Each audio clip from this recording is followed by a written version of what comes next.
Bonjour et bienvenue. On prend des centaines de décisions chaque jour et la plupart du temps, on y va un peu au feeling. Mais et si les maths pouvaient nous indiquer le choix qui est, objectivement, le meilleur? Aujourd'hui, on va explorer un outil hyper puissant conçu exactement pour ça. Un outil capable de transformer des problèmes vraiment complexes en solutions limpides. Voilà la grande question, non? Comment faire le choix parfait quand les options sont limitées? C'est vrai pour gérer un budget, planifier sa journée ou, comme on va le voir, diriger une entreprise. Eh bien, il existe une discipline qui s'attaque pile à cette question, la programmation linéaire. Pour que ce soit bien concret, on va se plonger dans un scénario. Un scénario plutôt charmant qui nous emmène tout droit dans le désert de Dakhla.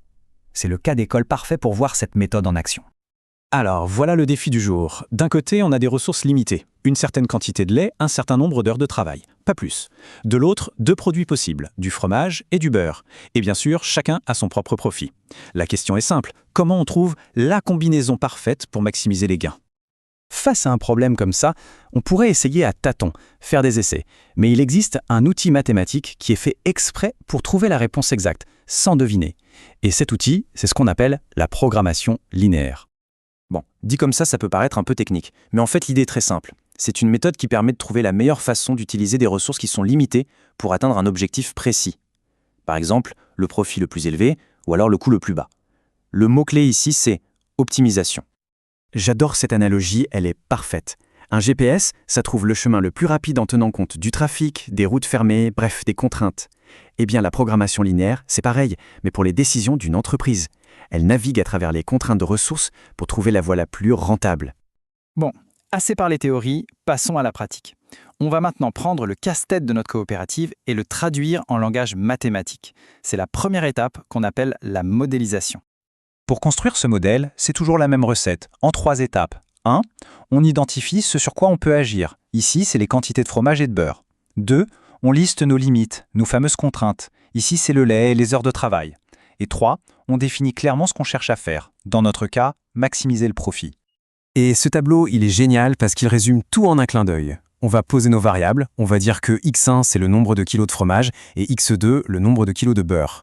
Et là, on a toutes les infos dont on a besoin pour chaque produit. Combien d'heures de travail, combien de litres de lait et combien ça rapporte. Et voilà, notre problème est entièrement mis en équation. La première ligne, c'est notre objectif. On veut maximiser le profit qui est de 40 dirhams par kilo de fromage plus 50 par kilo de beurre. Les 2 lignes suivantes, ce sont nos contraintes, nos barrières.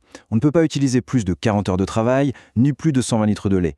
Le problème est posé, noir sur blanc. Ok, maintenant qu'on a ces équations, comment on trouve la solution? Alors, la chance qu'on a ici, c'est qu'on a seulement 2 variables, fromage et beurre. Et grâce à ça, on va pouvoir résoudre le problème de manière très visuelle, avec un simple graphique. On commence par tracer nos 2 axes. L'axe horizontal va représenter la quantité de fromage qu'on produit et l'axe vertical, la quantité de beurre. Du coup, chaque point sur ce graphique correspond à une recette de production possible. Maintenant, ajoutons notre premier obstacle, la main-d'œuvre. Cette ligne droite, elle représente la limite absolue de nos 40 heures. Ça veut dire que toutes les solutions valables doivent se trouver sous cette ligne. Tout ce qui est au-dessus est tout simplement impossible, on n'a pas assez d'heures dans la journée. Allez, on fait la même chose pour la deuxième contrainte, les 120 litres de lait. On trace la ligne qui correspond, et là encore, seules les combinaisons qui sont en dessous de cette ligne sont possibles. On voit que notre champ des possibles se réduit de plus en plus. Et cette zone où les 2 contraintes se superposent, c'est ce qu'on appelle la région admissible. C'est un peu notre terrain de jeu. N'importe quel point qui se trouve à l'intérieur de cette forme est une solution faisable, qui respecte à la fois notre limite de temps et notre limite de lait. La meilleure réponse, la solution optimale, elle est forcément quelque part là-dedans. D'accord, mais où exactement? Eh bien, c'est là qu'intervient une propriété mathématique fondamentale de la programmation linéaire, et c'est presque magique. La solution optimale se trouve toujours à l'un des sommets, à l'un des coins de cette forme. Du coup, notre travail devient beaucoup plus simple. Il suffit de tester chacun de ces coins. On calcule le profit pour chaque point en reprenant notre formule de l'objectif. On teste le point 0, on teste les points extrêmes où on ne fait qu'un seul produit, et bien sûr, le point le plus intéressant, celui où nos 2 contraintes se croisent. Et les chiffres parlent d'eux-mêmes.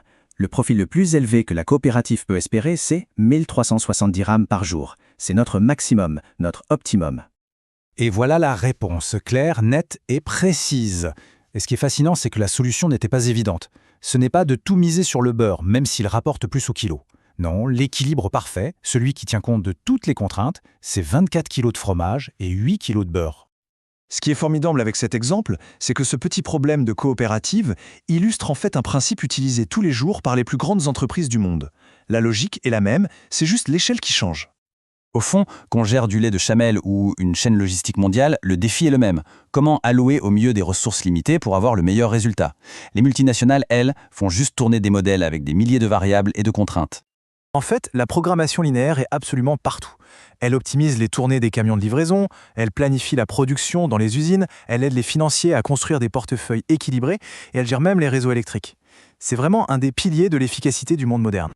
Et c'est ça le message essentiel.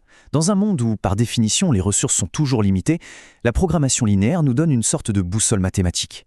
Une boussole pour naviguer vers l'efficacité maximale en se basant sur des faits, sur des données, et pas juste sur l'intuition. Et ça nous laisse avec cette question, pour réfléchir un peu, de la simple organisation personnelle jusqu'à la résolution des grands problèmes mondiaux, combien de solutions optimales sont là, juste sous nos yeux, et qui n'attendent qu'une chose, qu'on pose le problème de la bonne manière. ايه